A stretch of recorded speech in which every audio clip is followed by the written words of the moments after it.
به نام خدا. سلام دوستان عزیزم، وقتتون بخیر باشه. پادکست صدای سکوت امروز رو با کتابی زیبا و جذاب شروع می‌کنیم. کتاب پیشگویی‌های نوستراداموس، نویسنده میشل زواگو هستش و مترجم مسیح میربابایی و انتشارات سمیر این کتاب رو چاپ کرده. لطفاً با من همراه باشید تا این کتاب زیبا رو با همدیگه کشفش کنیم. ابتدا نوشته کوتاهی در مورد نویسنده این کتاب میشل زواگو برای شما میخونم و سپس کتاب رو با همدیگه ورق میزنیم. میشل زواگو متولد 1860 و وفات 1918 هستش. نویسنده و روزنامه‌نگار فرانسوی بود.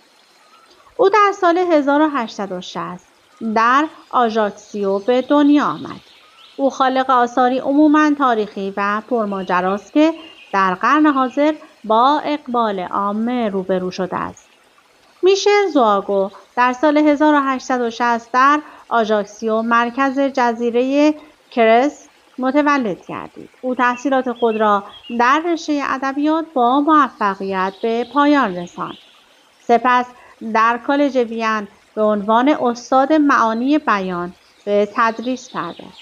او در این کالج مدت زیادی نماند و به علت افکار تجددخواهی از آنجا اخراج شد و به پاریس روی آورد و در روزنامه هرج و مرج طلب اوگالیته به سردبیری ژور روک یا ژورک به نوشتن مقالات آتشین پرداخت.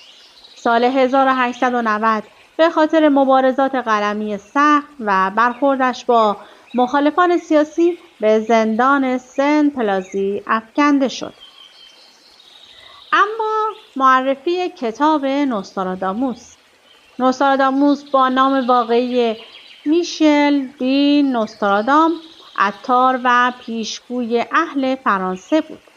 بسیاری از حوادث و جنگ‌های زمان پس از اتفاق افتادن پیشگوییشان به وی منسوب شده است.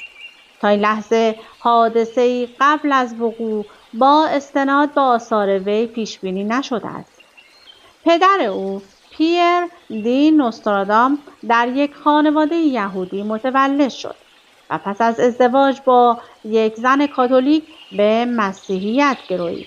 نوستراداموس در سال 1550 نخستین سالنامه نجومی یا تقویم نجومی را که در آن پیشبینی‌هایی درباره رخدادهای سال و اوضاع جوی انجام شده بود پخش کرد.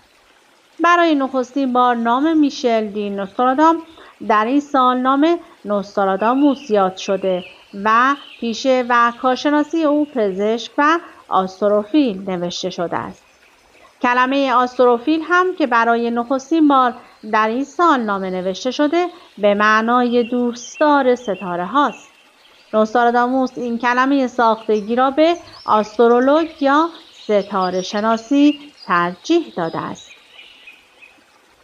نوستراداموس پزشک مشهور کاترین دو مدیسی و وقایع نگاری که رویدادهای آینده جهان را نگاشته است. او ریشه تمامی حوادث مصیبت‌بار را از عدم هماهنگی بشر با قانون خداوند در جهان دانسته است و همواره توسط قدرتمندان و حکام جهانی انجام می‌گیرد. در نامه مسبوطش به هانری دوم برای ما چنین بیان می‌دارد: وقایع سترگ و غم‌انگیز، عجیب، حوادث پرمشقت که به سبب اصلی ترین جریانات قوانین دین نزدیک می شود. وقایعی که اولاً از معابد الهی و ثانیاً توسط قدرتمندان و حکام جهانی انحطاط فوق را نزدیک می سازند. به اضافه هزاران واقعه مصیبت‌بار دیگر که در موسم خود وقایع آن شناخته خواهد شد. حوادث آینده شبیه به واگن‌های در حال گذر است که زمان آن را نیز در بر دارد. این وسط من یه پیشنهادی هم می‌کنم که کتاب پیشگویی‌های شاه نعمت الله ولی رو هم حتما بخونید.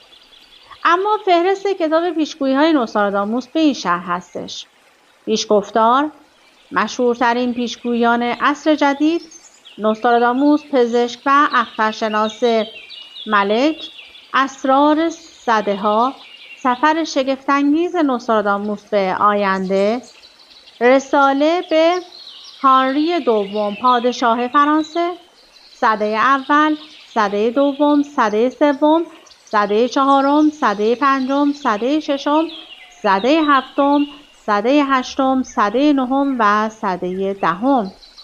نوستراداموس به طور قطع تنها پیشگوی عصر حاضر از زمانهای دور نیست.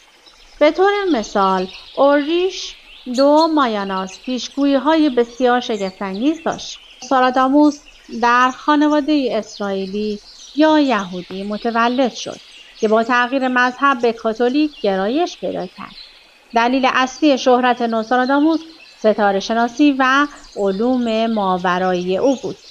نوستراداموس در شرایط و همان ساعتی که خود پیشگویی کرده بود از این دنیا رفت. با توجه به شرایطی که ما اکنون درش قرار داریم، من ترجیح میدم که بخش‌هایی از کتاب نوستراداموس که راجع به ایران نوشته رو برای شما بخونم. اسنادی از پیغمبر بزرگ محمد ربوده خواهد شد. به دست دیکتاتوری خواهد افتاد. پادشاه را فریب داده و اداره امور را به دست خواهد گرفت. اما اختلاس‌ها به زودی او را تباه خواهد کرد. باران، قحطی، جنگ در ایران متوقف نخواهد شد. ایمان حقیقی است. پادشاه فریب خواهد خورد. از پس اتمام کنش‌ها در فرانسه است که شروع می شود. پیمان پنهانی به نفع کسی که ملزومات جنگی تهیه می کند. پادشاه سرزمین کهن از حکومت رانده می شود. به خاورزمین خواهد رفت برای گرفتن کمک‌هایی در جنگ. به سبب وحشت از صلیب‌ها پرچمش را جمع خواهد کرد. از راه بندر و زمین به میتیلن خواهد رفت. سومین اقلیم تحت اختیار آریایی‌ها قرار می‌گیرد. در اکتبر سال 1727 پادشاه ایران در دست مردمان مصر قرار می‌گیرد. جنگ، مرگ، خسارت، برای صلیب بزرگترین بی‌آبرویی. یقیناً خورشیدی‌ها از دریا گذر نخواهند کرد. آنانی که از زهره هستند تمام آفریقا را در دست می‌گیرند. زحل دیگر حکومت آنان را به تصرف در نخواهد آورد و بخش آدریاتیک را تغییر خواهد داد. افراد زهره ممکن است منظور مسلمانان باشند. شاهزاده عرب، مریخ، خورشید، ناهید، شیر، حکومت کلیسا از طریق دریا از پا در خواهد آمد. از جانب ایران کاملا بیش از 1 میلیون پرهیزکار به بیزانس و مصر به سوی شمال هجوم خواهند آورد. به زودی امپراتوری بزرگ به دردسر خواهد افتاد. به نزدیکی جنگل اردن منتقل خواهد شد. بزرگتر سر 2 فرزند نامشروعش را از بدن جدا خواهد کرد و انوبار بر بینی عقابی حکمرانی خواهد کرد. این کتاب بسیار زیباست و پیشگویی‌هایی که انجام شده خیلی هاش اتفاق افتاده و خیلی هاش در حال اتفاق افتادن هستش. با توجه به اینکه شرایط اینترنت در وضعیت خوبی نیستش، من ترجیح میدم که پادکست رو خیلی طولانی نکنم و آنچه پیشگویی در مورد ایران بود رو برای شما بخونم. از اینکه با من همراه بودید سپاسگزارم و اگر علاقه دارید که کتاب نوستراداموس رو بخونید و از پیشگویی‌هاش اطلاع پیدا کنید، حتما برای خودتون تهیه کنید و تا انتها بخونید. از اینکه با من همراه بودید سپاسگزارم. تا وایس بعدی، خدا نگهدارتون.